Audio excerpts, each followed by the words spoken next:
మనకు వ్యతిరేకమైనటువంటి ధర్మం ఒకటి ఉండదు. అన్నీ మనమే ధర్మాలు సృష్టి చేసాం. మన వ్యక్తి ధర్మాలు ఒకటి పట్టుకుని విశ్వవ్యాపక ధర్మాన్ని ప్రవర్తింపజేస్తున్నాము. అంటే రాజుగారు చేసిన చట్టం వల్ల రాజుగారే దండింపబడటం వంటిది.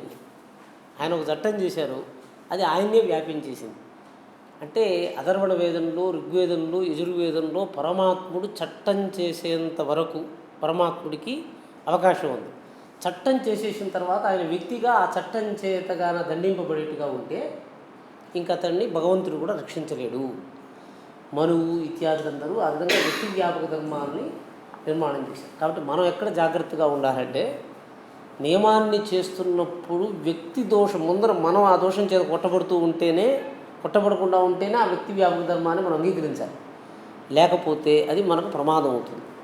దీన్నే మంత్రశాస్త్రంలో మంత్రజపం చేసేటప్పుడు ఏం చేస్తున్నామంటే మంత్రాన్ని ఇచ్చేటప్పుడు ఈ మంత్రము జీవుడికి విరోధంగా ఉందా లేకపోతే పరమాత్ముడికి విరోధంగా ఉందా అని చూసి, ఎట్లయితే రక్తాన్ని ఎక్కించేటప్పుడు మనం మ్యాచ్ అవుతుందా లేదా అని చూస్తున్నాం కదా, ఆ రకంగా మంత్రాన్ని అర్వణ ప్రక్రియ చేత సిద్ధారిశోధనం అని సిద్ధమా అరినా అని చూసి ఆ మంత్రాన్ని వాడికి చెప్తాం.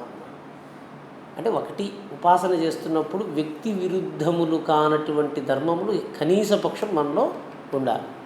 మనకు విరుద్ధమైన ధర్మము మనలోనే ఉండటానికి పాపమని పేరు. పాపం అంటే ఎట్లుంది, నువ్వు పాపం చేశావు, నువ్వు పాపి అని చెప్తే పాపం అంటే ఏమిటి అనేటువంటి ప్రశ్న వస్తుంది కదా. విరుద్ధములైన ధర్మములు ఏకాధిష్టానాన్ని పొందినప్పుడు బలహీనమైన ధర్మాన్ని జీవుడు పట్టుకుంటే వాడు మరణాన్ని పొందుతాడు. రెండు విరుద్ధమైన ధర్మాలు ఒకే ఇంట్లో ఉన్నాయి. ఒక సింహము ఒక కుందేలు ఒకే అడవిలో ఉన్నాయి. సింహం కుందేలుని చంపేస్తుంది. ఇప్పుడు మనకు దుఃఖం కలుగుతుందా లేదా అని చెప్పేటప్పుడు మనం కుందేలు వైపు ఉన్నామో మనం సింహం వైపు ఉన్నామో అని చూస్తాం. కుందేలు వైపు ఉంటే మనం దుఃఖిస్తాము, సింహం వైపు ఉంటే మనం సంతోషిస్తాం. రెండు విరుద్ధమైన ధర్మములు ఏకాధిష్టానమును పొంది ఉన్నాయి. ఏకాధిష్టానంలో ఉన్న విరుద్ధ ధర్మాలలో బలపార్శ్వం వైపు మీరుంటే మీరు ఆనందాన్ని, దుఃఖపార్శ్వం వైపు మీరుంటే మరణాన్ని పొందుతారు.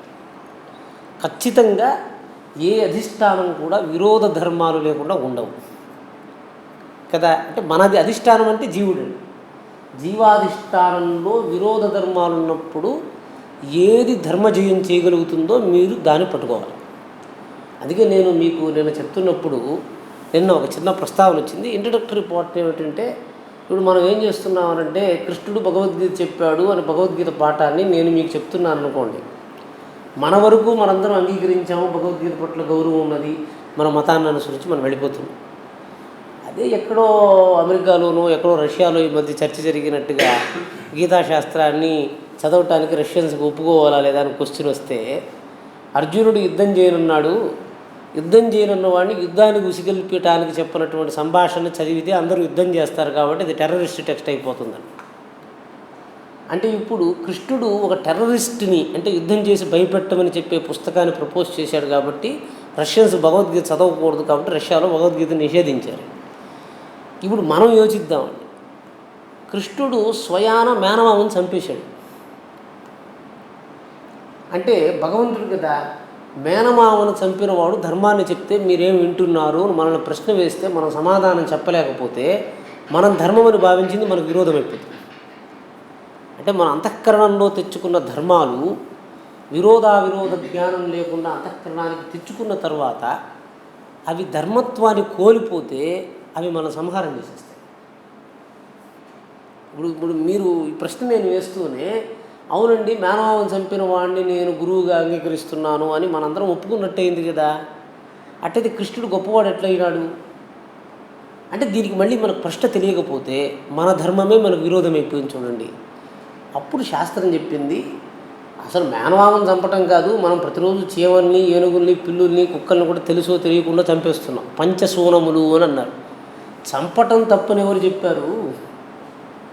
మనం చేస్తున్న కర్మల నుంచి మనం ఏదో మనం తప్పో పుణ్యమో చేసాం, ఆ కర్మ మనల్ని ఉద్బోధ చేసి దుఃఖాన్ని పొందేటట్టుగా చేస్తున్నది అంటే మనం తప్పు చేసాము, అది మన దుఃఖాన్ని ఉద్బోధ చేసేట్టుగా చేసిందనుకోండి, అది మనం దాన్ని తప్పించుకోలేకపోతున్నాం కదా. అంటే ఇప్పుడు కృష్ణుడిని మనం నిర్ణయించుకున్నాము, ఆ ధర్మాన్ని మనమే సపోర్ట్ చేయలేకుండా ఉన్నాం. ఒక్కటి చెప్పి నేను ముగిస్తాను, మీకు సమయం అయిపోతూ ఉంటుంది. ఇద్దరు తల్లిదండ్రులు నాకు తెలుసునండి. వాళ్ళిద్దరూ పూర్వం ఎప్పుడో 40 సంవత్సరాల 30 సంవత్సరాల క్రితము ఆ రోజుల్లో గాంధర్వ వివాహం చేసుకున్నారు. గాంధర్వ వివాహం అంటే తల్లి బ్రాహ్మణ కన్య, తండ్రి శూద్రుడండి. సరే వీళ్ళిద్దరు చేసుకున్నారు, సంతోషంగా సంతానం అంతా వచ్చేసింది. ఇప్పుడు ఉన్నట్టుండి పిల్లవాడు వచ్చి తండ్రితో చెప్పాడు, మీరు చాలా కాలంగా నాకు సంబంధం చూస్తున్నారు, మీరు పర్మిట్ చేస్తే నేను మా ఆఫీస్లో నాతో పాటు పనిచేస్తున్న ఒక క్రిస్టియన్ అమ్మాయిని పెళ్లి చేసుకోవాలనుకుంటున్నాను అని అడిగాడు. ఇప్పుడు తండ్రికి వాస్తవంగా ఇప్పుడు తండ్రి స్థానంకి వచ్చిన తర్వాత కుమారుడు క్రిస్టియన్ పిల్లల్ని చేసుకోవడం ఇష్టం లేదు. సరే ఆయన నా దగ్గరికి వచ్చాడు, స్వామి ఇప్పుడు మారల్గా నేను ఎదుటి వ్యక్తికి ధర్మం చెప్పగలిగే స్థితి నాకు పోయింది, కానీ నాకు వాడు చేస్తే నన్ను కష్టపెడుతూ ఉంది. చూడండి, ఒకప్పుడు నేను చేసినటువంటి కర్మ ఆ రోజు నన్ను సుఖపెట్టగా ఈరోజు నా పుత్రుడు అంటే ఇక్కడ వర్ణాంతరం అయింది, ఇక్కడ మతాంతరం అయింది.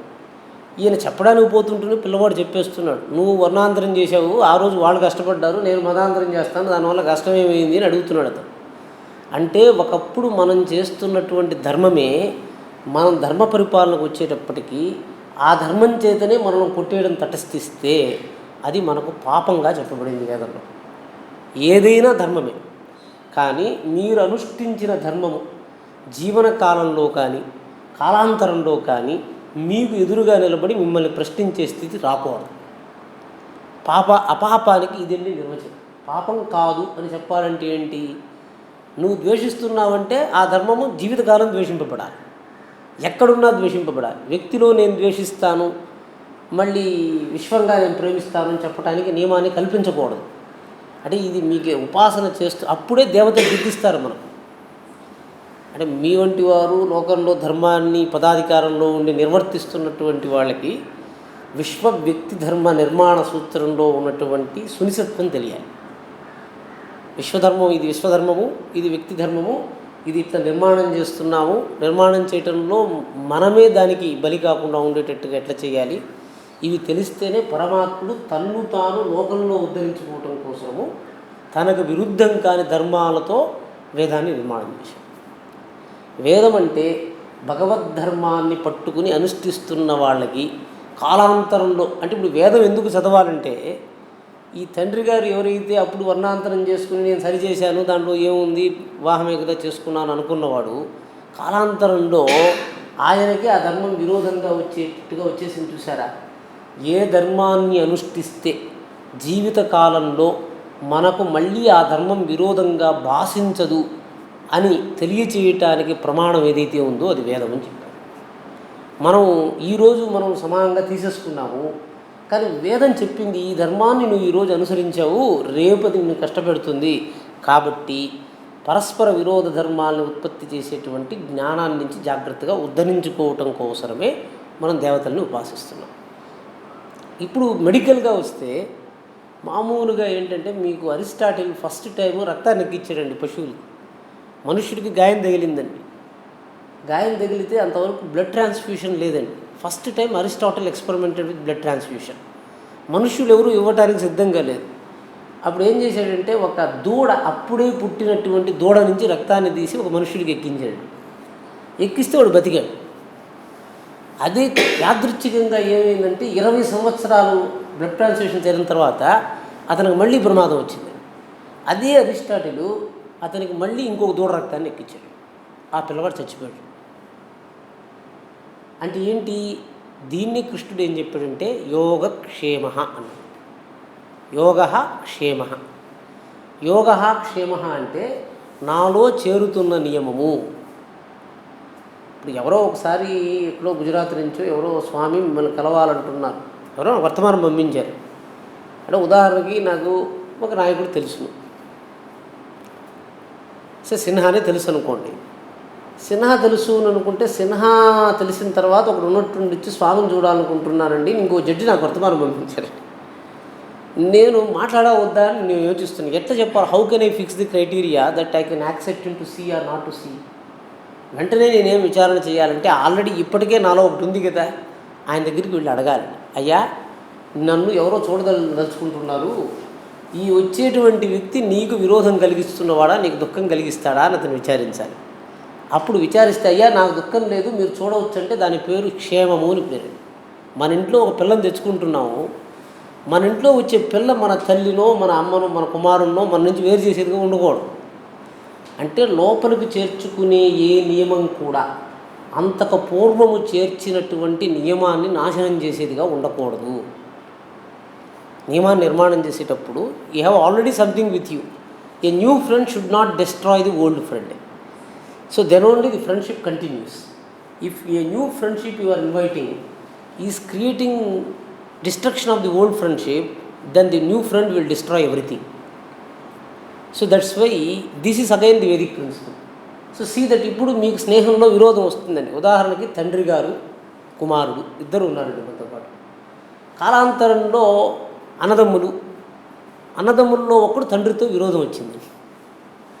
విరోధం వస్తే తండ్రి పార్శ్వంలో ఉండాలా లేకపోతే సోదరుడి పార్శ్వంలో ఉండాలా అని ధర్మశాస్త్రంలో ప్రశ్న వేశారు. దానికి ఏం చెప్పాడంటే మూల స్నేహాన్ని నాశనం చేసేటువంటి తత్వం ఏదైతే ఉందో అది అన్ని మూలాలని నాశనం చేసేస్తుంది. వృద్ధి చేసేటువంటి పార్శ్వం ఏదైతే ఉందో మళ్ళీ అటువంటి స్నేహాన్ని వెయ్యింటిని ఉత్పత్తి చేస్తుంది. తండ్రి స్నేహ వృద్ధి కారకుడు, పుత్రుడు విరోధ కారకుడు. కాబట్టి లోకంలో ఎప్పుడూ పుత్ర పార్శ్వంలో విరోధం వస్తే పితృపార్శ్వంలో నిలబడాలని ధర్మశాస్త్రం. ఎందుకని అంటే పుత్రుడు ఇంకొక స్నేహాన్ని నాశనం చేస్తుంది.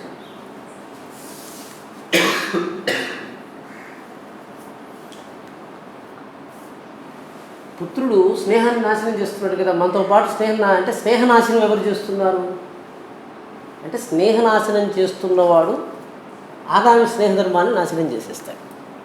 అంటే ఇది మీకు సామాన్యంగా కనిపిస్తుంది, మీరు వెళ్ళి 2-3 రోజుల్లో విచారించబోయే విషయానికి ఇది ఉపయోగపడుతుంది. కాబట్టి మీకు చెప్తున్నాను.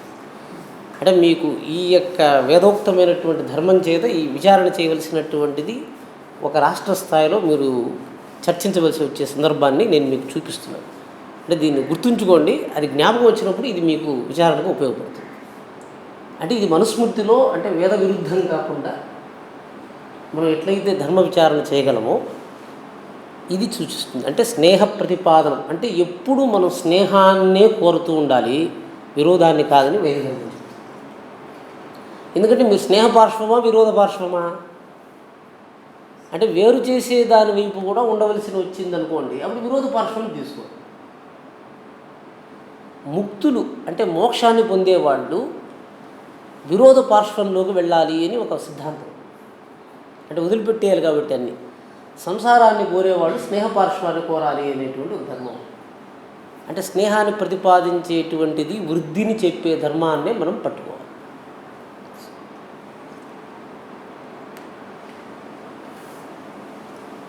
అంటే అట్లా పట్టుకున్నట్లయితే మనకు స్నేహ వృద్ధి అంతఃకరణ వృద్ధి జరుగుతుంది. లేకపోతే ఇప్పుడు బెరడు చెట్టునే నాశనం చేసేస్తుంది అన్నట్టుగా ఒక బెరడు ఉంటుందండి.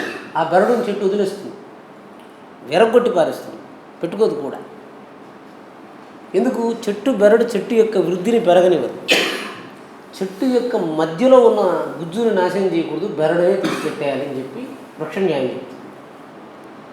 కాబట్టి జాగ్రత్తగా అంటే మీకు సునిశ్చితమైన ధర్మము న్యాయం తెలిసినటువంటి వాళ్ళకి దాన్ని గమనించినప్పుడు బోధకు వచ్చేస్తుంది. అంటే న్యాయశాస్త్ర దృష్టాంతాలు చూస్తున్నప్పుడు ఆ దృష్టికి మనకు గోచరిస్తుంది. ఇది కొంచెం ఉపాసన. నేను మళ్ళీ మీకు అనుకున్నాను హైదరాబాద్లో చూడవలసి ఉండింది, నేను మరిచాను. అప్పుడు వచ్చినప్పుడు మనం రామ్మోహన్ రావు గారి వివాహంలో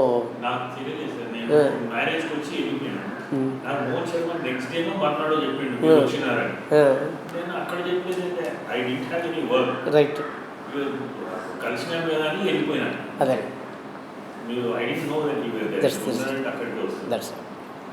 నేను కరెక్ట్.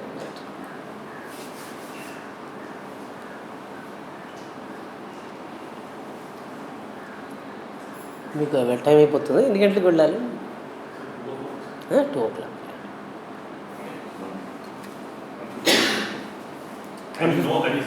రైట్. కాబట్టి ధర్మము ధృత్వ అంటే ఇప్పుడు మనకి సరే ఒక విషయం పూర్తయింది. అంటే మామూలుగా నియమాలను ఎందుకు ధరించాలి? భగవంతుడు ఏకో దేవ సర్వభూతేషు గూఢ.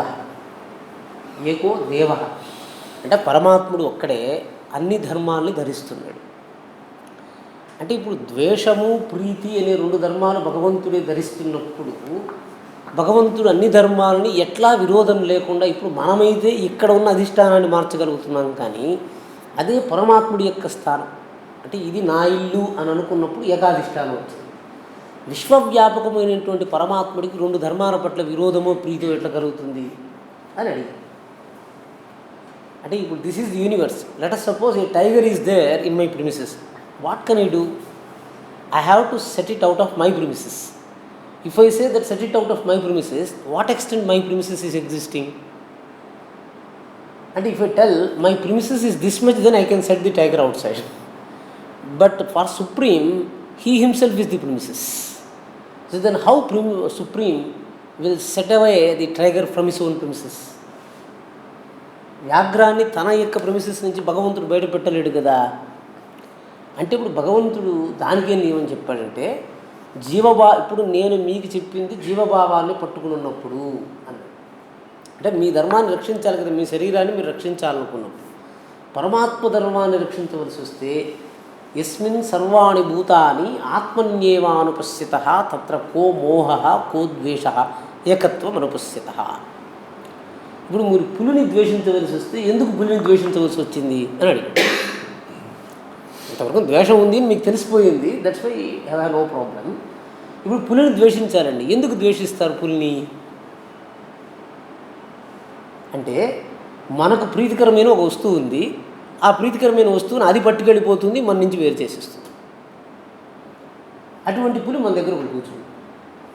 మనకు ప్రీతికరమైన వస్తువు ఏది? ప్రాణం అండి.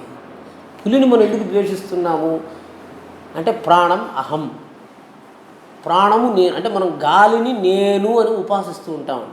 ఇప్పుడు మామూలుగా మనకు బ్రాహ్మణ్యంలో స్మార్తులు, మధ్వలు, వైష్ణవులు అని ముగ్గురు ఉంటారు. దాంట్లో మధ్వలు అనేటువంటి వాళ్ళు దేవతని ఎట్లా ఉపాసిస్తారంటే హరిహి ముఖ్యతత్వం వాయు ప్రాణతత్వం అని ఉపాసిస్తారు. ఉపాసించటం అంటే ఇప్పుడు మీరున్నారు, there are so many professions. నేను ఎవరిని అని అంటే నేను అడ్వకేట్ని అని మీరు చెప్పడానికి స్టార్ట్ చేశారు కదా. Why did not you pick up remaining things to associate with the ego? చాలా విషయాలు ప్రపంచంలో ఉండగా వాటిని నేను డాక్టర్ని, నేను ఇంజనీర్ని, నేను ఘటకారుణ్ణి అని చెప్పడానికి అవకాశం ఉండగా మీరు లోకంలో కొన్ని నియమాలను పట్టుకుని వీటినంతా ఒక గ్రూప్ చేసి నేను అడ్వకేట్ని అని చెప్పారు కదా. అంటే ఈ మొట్టమొదట సంబంధము ఏర్పడే దాన్ని బట్టి శత్రుత్వం తెలుస్తుంది. అహంకారానికి లోకంలో మొట్టమొదట దేనితో సంబంధం ఏర్పడింది, దానికి విరుద్ధములైనన్ని అహంకారానికి శత్రువైపోతుంది. ఇప్పుడు వచ్చే పిల్ల ఏం చేస్తుంది, అత్తగారు నాకు నచ్చదు అని చెప్పింది అనుకోండి, అత్తగారు నచ్చకపోతే ఆ పిల్ల ఇంట్లో ఉండటానికి లేదు కదా. అంటే కాలాంతరంలో కూడా మీ అమ్మ నాకు నచ్చటం లేదని కుమారునితో చెప్పింది అనుకోండి, కారణం ఏమిటి? అసలు వీడు రావటానికి, లోకంలో రావటానికి తల్లి కదా కారణం. కాబట్టి మాతృధర్మాన్ని ద్వేషించేటువంటి స్నుషత్వము అంగీకరించబడకూడదు. అంటే ఇక్కడ కూడా ఏంటి, ఇది మీకు తెలిస్తే ఏమవుతుందంటే మీకు ప్రాణశక్తి పెరుగుతుందండి. మీరు అడ్వకేట్ని పట్టుకునే దానికి ముందర ఒకటి పెట్టారండి, నేను ప్రాణాన్ని అని పట్టుకున్నారండి. ఆ ప్రాణంలో కూడా మొట్టమొదటి వస్తువు ఏమి? నేను వాయువుని. ఆ ప్రాణం అంటే ఆక్సిజన్ అండి. సో ఎంత ఎక్కువసార్లు నేనది అని చెప్తున్నారు, ఐ యామ్ బ్రీతింగ్ అని చెప్పవలసి వస్తే ఏది ఎక్కువసార్లు చెప్తున్నారండి మీరు? ఐ యామ్ బ్రీతింగ్ అని చెప్పాలి కదా. చూడండి, నేను అడ్వకేట్ జనరల్ని ఐ యామ్ ఇంజనీర్ అని చెప్పానండి first time. So how many times I repeat I am engineer?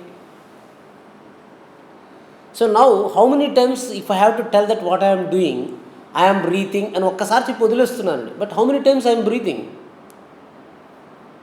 So that means మీకు తెలియకుండానే మీరు చేస్తున్న పని ఏది నిరంతరం జాగుతుందో దానికి విరోధములైనన్ని మీకు శత్రువులు. స్పష్టం. అంటే నేను ఒక కర్మం చేస్తున్నాను, నేను చేస్తున్న కర్మలో అత్యధికమైనటువంటి కాలాన్ని నా యొక్క జీవితంలో ఏది తీసుకుంటూ ఉంది? ప్రాణాన్ని తీసుకోవటమే నేను ఎక్కువ కాలం చేస్తున్నాను. దీంట్లో మళ్ళీ 3 ఉన్నాయి. నేను ఎవరిని అంటే నేను I am inhaling, I am exhaling, I am retaining అని 3 శక్తులు వస్తే వాట్ ఈజ్ యూ చెప్పండి. 3 చెప్పారండి. ఇప్పుడు ప్రాణంలో కూడా 3 ఉపాసనలు ఉన్నాయి. అహం కుంభయామి, అహం శ్వసిమి, అహం నిశ్వసిమి. ఈగోతో చేరుస్తున్నారండి. ఇప్పుడు మీరు ఖచ్చితంగా ఈ పొజిషన్ పట్టుకునేటప్పటికి ఎవరైనా కూడా ఇది బాగలేదు, ఇది బాగలేదు, ఇది బాగలేదు, ఇది అని నేను చెప్పడానికి ఇష్టపడుతున్నాను కదా. ఇప్పుడు మిమ్మల్ని రేపు ఎప్పుడైనా మిమ్మల్ని ఎవరైనా వచ్చి అడిగారు మీరు ఎవరండి అంటే నేను ఇంజనీర్ని అని చెప్తే మీరు రమణమూర్తి కాదా అని అడుగుతారు ఎవరన్నా.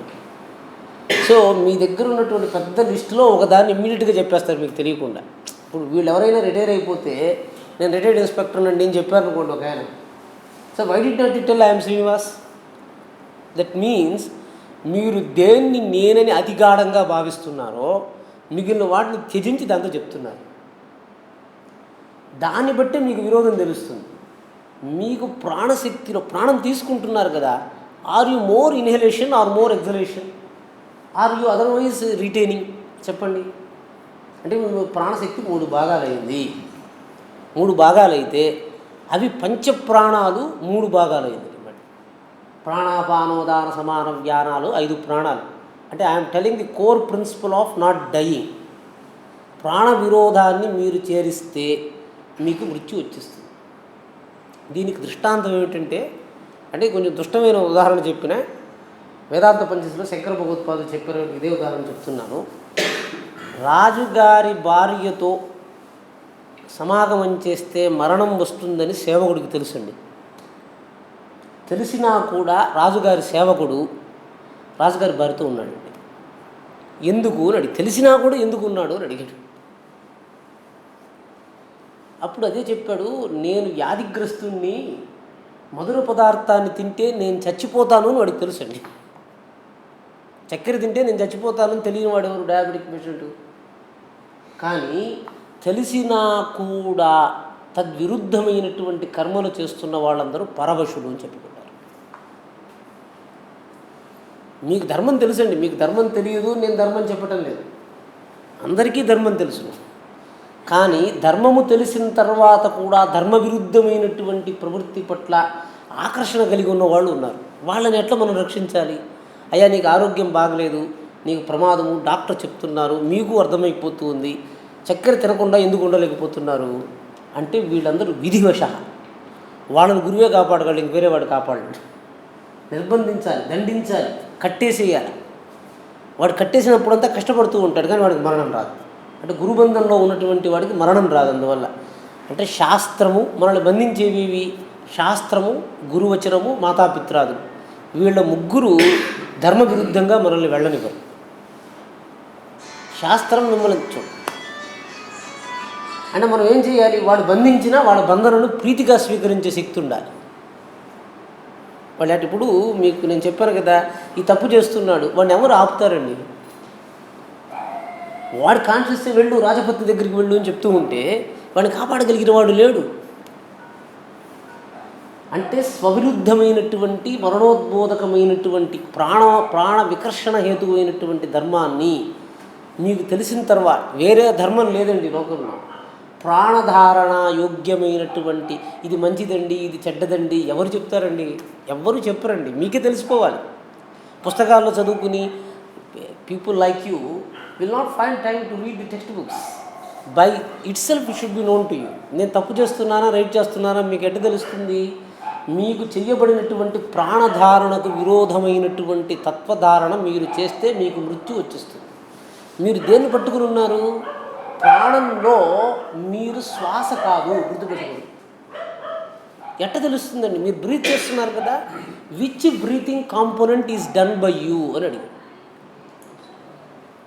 You understand? You are doing, I am breathing, we say is it inhalation or retention or exhalation is done by you or 3? Then it is told inhalation is done by the lungs అన్నాడు, exhalation is done by you. That's why your exhalation but not inhalation. అందువల్ల చనిపోయినప్పుడు lungs నింపబడుతుంది కానీ ఖాళీ కాదు. అందువల్ల మరణించినా కూడా శరీరం నీళ్ళలో తేలుతుంది. ఎగ్జలేషన్ ప్రాసెస్ మనం చేస్తున్నాం కాబట్టి అహంకారం ఉన్నంత వరకు దేహం బరువుగా ఉంటుంది. Last time I told you, ఒక నీళ్ళలో ఈదుతున్నవాడు నీళ్ళలో ఈదుతున్నాడండి, చనిపోయిన శవం నీళ్ళలో తేలుతూ ఉంది కదా, అప్పుడు బతికిన వాడు ఎందుకు ఈదుతున్నాడు అని నేను అడిగాను. చనిపోతేనే శరీరం నీళ్ళలో తేలిపోతూ ఉంది అంటే ఎందుకనంటే అహంకారం ఉన్నంత వరకు ఊపిరి గాలి ఉండనివ్వదు, లోపల గాలిని ఉండనివ్వదు. ఊపిరితిత్తులు గాలి తీసుకునే తత్వంతో పనిచేస్తూ ఉంటుంది. Inhalation is the mechanical process, exhalation is the life process. అందువల్ల ప్రాణాయామంలో 2 అంశాలు ఉన్నాయి. బాహ్య కుంభకం, అంతఃకుంభకం అని 2 అంశాలు ఉన్నాయి.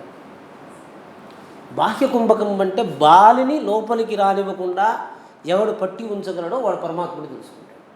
గాలి లోపల పట్టించినటువంటి వాడు జీవశక్తిని తెలుసుకుంటాడు. అంటే సందర్భం ఐ విల్ ఎక్స్ప్లోర్ మోర్. అంటే ఇప్పుడు మనకు శత్రువు ఎవరు అంటే బాగా గుర్తుపెట్టుకోండి, ప్రాణధారణ విరుద్ధం యద్భవతి తత్ అస్మాకం శత్రు. మనకు మూల శత్రువు ఎవరంటే ప్రాణాన్ని ఈ శరీరంలో ఉండటానికి విరోధంగా చేసేది, అటువంటి తత్వాన్ని ప్రతిపాదించే వాళ్ళందరూ మనకు విరోధులు. అది ఎవరైనా కావచ్చును. అంటే ప్రాణధారణకు యోగ్యమైనటువంటి ధర్మాలకు విరోధమైనవి కూడా మనకు విరోధమే. ఇప్పుడు మీరు ఈ ధర్మంతో చూస్తే లోకంలో మీకు ఎవరు మిత్రులు ఎవరు శత్రువులు తెలుసు. ఇది పరమాత్ముడి యొక్క శక్తితో శత్రువులను చూడటము. How will you categorize a person is enemy to you? మీకేం తెలియదండి. కూడా వాడు మాట్లాడుతూ శత్రువు కూడా మీ పక్కనే కూర్చుని ఉంటారు. ఇప్పుడు నిన్న మేము తిరుమలకు వెళ్ళాము, ఎవరో 2 కూర్చున్నారు, పరస్పరం విరోధమైనటువంటి జడ్జిమెంట్లు ఇస్తుంటారు వాళ్ళు. ఇప్పుడు 2 పక్కనే నిలుచుకుని స్వామి ముందు నిలబడుకుంటున్నారు. అంటే ఏమైంది? 2 పక్కన నిలుచుకుని ఉన్నా కూడా వాళ్ళ విరోధం భాషించటంలే, కానీ వాళ్ళ అంతఃకరణంలో విరోధం భాషిస్తుంది మీకు. That means proximity does not indicate friendship. And either in their talking they are not enemies, but in their action they are enemies. శత్రుత్వం చూడాలంటే when they speak only you have to find. In some places you will find the enmity in making themselves not to stay together. శత్రువులు ఎట్ట కనిపిస్తారంటే 2 కలిసి ఉండరు అనే కారణం చేత ఒక శత్రుత్వం కనిపిస్తుంది. 2 కలిసి ఉంటారు, కలిసి మాట్లాడుకుంటారు, ఒకచోట వాళ్ళ శత్రువులు. అంటే శత్రుస్థానము మీకు తెలిసేంత వరకు మీకు శత్రుమిత్రాది జ్ఞానం కూడా లేదు. శత్రుమిత్రాది జ్ఞానం లేనటువంటి వాడు శాస్త్రంతోనే స్నేహం చేయాలి. ఎవరినైనా మనం పిల్లని తెచ్చుకోవాలంటే, అంటే మనకు తెలియనటువంటి కష్టం ఎక్కడొస్తున్నది అంటే, ఒక పిల్లని తెచ్చుకోవాలంటే జాతకాలు చూసి అన్నీ కుదిరిపోతూ ఉందా, ఒక పిల్లవాడిని చేసుకోవాలన్న నియమం ఏర్పరిచినట్టే ఒక స్నేహితుడిని చూసుకోవటానికి కూడా శాస్త్రంలో ఇతనితో నేను స్నేహం చేయొచ్చా లేదా అని ధర్మ విచారం చేయకపోవటం వల్ల అధర్మమైనటువంటి స్నేహాలు మనకు వస్తున్నాయి. అంటే you are examining to fill a position of a wife or a child or something, but you are never examining by a procedure whether this person deserves to come into the fold of my friendship. If you cannot do that, be sure that you are damaging yourself. You are damaging, but you are killing yourself. విరోధం లోపలికి వచ్చేసింది అనుకోండి, స్నేహం ముసుగులో మన ఇంటికి వచ్చేస్తుంది. అది స్నేహం ముసుగులో వచ్చేస్తే కోడలు వచ్చినట్టే స్నేహితుడు వచ్చేసాడు, వాడు నాశనం చేసేస్తాడు. కాబట్టి స్నేహం కూడా don't declare friendship unless this is verified by the శాస్త్ర. ఎందుకు? స్నేహ శత్రుత్వాలు తెలుసుకునే శక్తి మనకు లేదు. మన రూట్ ఏమిటో మనం టెంపరీగా మనం ఒక పొజిషన్ హోల్డ్ చేస్తామండి. ఆ పొజిషన్ కన్వీనియంట్గా ఉండే ఫ్రెండ్షిప్ చూడకండి. మరణకాలం మనతో స్నేహం చేయగలిగే పొజిషన్ ఒకటి ఉంటుంది, మరణకాల పర్యంతము. ఇది మీకు ఇప్పుడు కొంచెం బోర్డమ్గా ఉండొచ్చు, కానీ it should help you in a long time plan. I have to, అంటే నేను ఎవరితో స్నేహం చేస్తే నా జీవిత కార్యం నెరవేరుతుంది అని చెప్పడం కోసం మీకు చెప్పవలసి వస్తుంది. You are going to see a person whom you have to at least meet for 25 years. అది మీరు నిర్ణయం చేయలేకపోయినారనుకోండి, your friendship is lost. And you have to understand a principle basing on which you have to continue that relation. ఏ ధర్మం చేత స్నేహాన్ని ఇప్పుడు భార్యను పెళ్లి చేస్తున్నాము, ఒక వేద పండితుడు ఏం చేస్తాడు, అయ్యా ఈయనకి గణపొంతనం లేదు, ఈయనకి నాడీ వర్గం సమానంగా లేదు, లేకపోతే స్త్రీ దైర్ఘ్యం బాగలేదు, ఇవన్నీ ఒక్కొక్క పాయింట్ చెప్తున్నప్పుడు మనం చూస్తున్నాం విచ్ ఆర్ మోర్ ఇంపార్టెంట్. స్త్రీ దైర్ఘ్యం అంటే భార్యాభర్తల్లో ఎవరు ముందర చచ్చిపోతారు అని జాతకం చూస్తుందండి. భార్య ముందర చచ్చిపోతుంది అని అంటే హిందువులు ఒప్పుకుంటారు. ఎవరో అడిగారు, ఎవరు చచ్చిపోతే ఏమండి, ఎవరో ఒకరు ముందర చచ్చిపోవాలి కదా. Constraint is clear. Now we have to fix that what has to happen. when you are making two to stay together, then we have to tell that girl should die first and boy should die next. Is the Hindu basic principle. Why? Because women like to go prior to the husband. But what happens if she dies? Then it told, if wife dies first, then we have no objection. If husband dies first, then we have to see, as long as the need of husband to the woman exists, the husband should not die. Death ఎప్పుడు జరుగుతుంది నేను చూసాను. ఇది ఎందుకు నేను మీకు చెప్పాను అంటే, ఏసీఆర్పిసి నియమాలు మనం ఎట్లా కల్పిస్తున్నాము అంటే 20 వర్గాలు చూస్తున్నామండి. పెళ్లి చెయ్యాలి అంటే 20 groups we're being verified. Mahendra వర్గ అంటారండి, గణపంతనం, దిశ్యవర్గం, భావవర్గం, భాషావర్గం, మేధావర్గం, యోనివర్గం, ఇవన్నీ చూసి వీళ్ళందరికీ ఒకే పంతం వచ్చింది, పెళ్లి చేసుకోవచ్చు అని చెప్పినట్టుగా. ఇద్దరు స్నేహితుల్ని నియమించాలంటే ఎన్ని వర్గాలను చూడాలి అని అడిగాడు.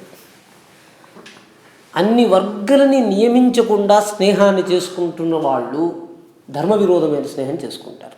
ధర్మం అంటే మనకు ఆల్రెడీ మనకు గ్లాని కొట్టేస్తుంది. మీకు అంటే ఇప్పుడు ఒకరిని నేను వివాహం చేసుకున్న కొంతకాలానికి ఆమెకు కష్టం వచ్చింది, ఆమె చచ్చిపోతుంది, 10 నెలలకు చచ్చిపోతుంది, నేనేం చేయాలా అంటే విరోధం లేదండి, ప్రాకృతికంగానే చచ్చిపోయింది. అప్పుడు రెండో పెళ్లి చేసుకోవడం కష్టమైపోతుంది. You cannot make second arrangements for second marriage. అంటే లోకంలో కొన్ని ధర్మాలు ఒక్క పర్యాయమే చేయదిగి ఉంటుంది అన్న ధర్మాలని చేసేటప్పుడు శాస్త్రంతో అతి జాగ్రత్తగా విమర్శించాలి. అంటే అంత విమర్శించినా కూడా మన బోధకే ఇవి రావటం దుర్లభము అని శాస్త్రం చెప్తుంది. ఇది రెండోది. అంటే యోగక్షేమాలు రెండింటినీ శాస్త్రధర్మంగా గుర్తించిన వాడికి మరణం రాదని ఉపనిషద్ వాక్యం. మన దగ్గర ఏది ఉండాలి ఏది ఉండకూడదు అని ఎవరు తెలుసుకుంటాడో, ఇప్పుడు శంకర్ వాళ్ళ ఫాదర్ చనిపోయారు, he's a doctor. So when he met me I indicated one point to him. నేను చెప్పాను, I'm retired doctor, I have nothing to do అని. నేను అప్పుడు ఆయనతో చెప్పాను, why you are getting retired అంటే, ఇప్పుడు మామూలుగా నేను మీకు ఒక వస్తువుని ఇచ్చానండి, ఇది మీ దగ్గర పెట్టుకుని ఉండంటే ఎంతకాలం పెట్టుకుని ఉండమంటారు అని అడిగారు కదా, అడుగుతారు. అంటే మనకు చేరినటువంటి వస్తువులతో సంయోగం ఎంతకాలం ఉండొచ్చు. ఏమి ఇచ్చాడు భగవంతుడు మీకు? 14 వస్తువులు ఇచ్చాడండి. నేను చూడనండి, నాకు కాళ్ళు కావాలి అని చెప్తే కళ్ళు ఎందుకండి వాడికి? చూడని వాడికి కళ్ళు ఎందుకు? మాట్లాడేవాడికి నోరు ఎందుకండి? దట్ మీన్స్ 14 ఉపకరణాలు భగవంతుడు మనకి ఇచ్చినప్పుడు శాస్త్రోక్తంగా వాటిని ఉపయోగించినటువంటి వాడికి మరణం వచ్చేస్తుంది. అంటే ఏంటి? God is ready to pluck away from you. ఆయన పెరుక్కుంటాడు కదా. ఇప్పుడు నేను డాక్టర్ని అనే జ్ఞానాన్ని ఇచ్చి 60 సంవత్సరాలు అవుతుంది, నేను డాక్టర్ కాదు, నేను ఇంట్లో కూర్చొని కాఫీ తాగుతూ ఉంటానంటే ఆ జ్ఞానం ఎందుకండి ఇంకా ఆయనకి? Don't mistake it. అంటే I told him, government has retired you to officially to pay the salary, why can't you work and still continue as a doctor? Use that knowledge.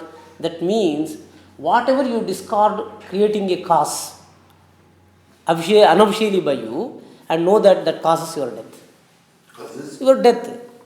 మనం అందరం వరీడ్ అబౌట్ డెత్ అండి. భగవంతుడు మనకి ఇవ్వగలిగింది మృత్యువు నుంచి విముక్తి అండి.